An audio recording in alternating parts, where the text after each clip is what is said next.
From newspaper articles across the U.S. to radio interviews in Canada, DePaul professor Rachel Shtier is doing it all. She's getting widespread attention for her book, Shtier, The Culture of Shoplifting.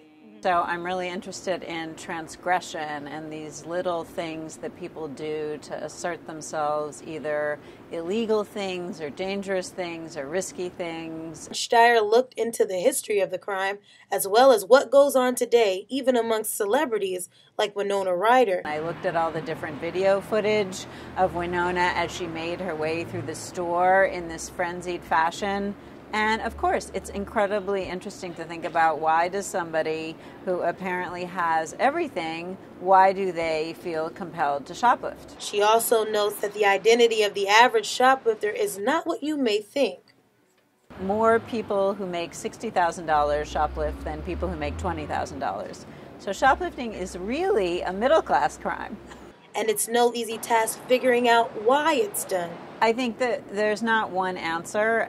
It's explored through the prism of history and culture, and I try to examine a spectrum of why people do the thing that they do in stores.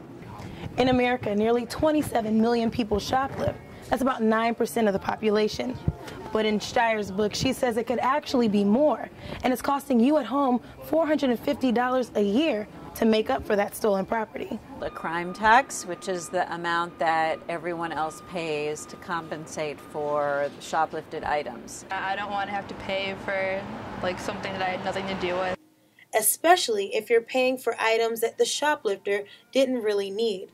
A store clerk at souvenir shop Bye Bye Chicago says he deals with shoplifters all the time. We have a regular guy that comes in and steals bunches of keychains, like teddy bear keychains, bottle opener keychains. It's just stuff they don't really need. Whether it's items you don't need or things you wish you could afford, Rachel Shtier says there is a thrill for the steal, and she doesn't see an end in sight. As long as there are stores, people will shoplift. I don't think there's any way to completely eradicate shoplifting. For Good Day DePaul, I'm Whitney L.B. Miller.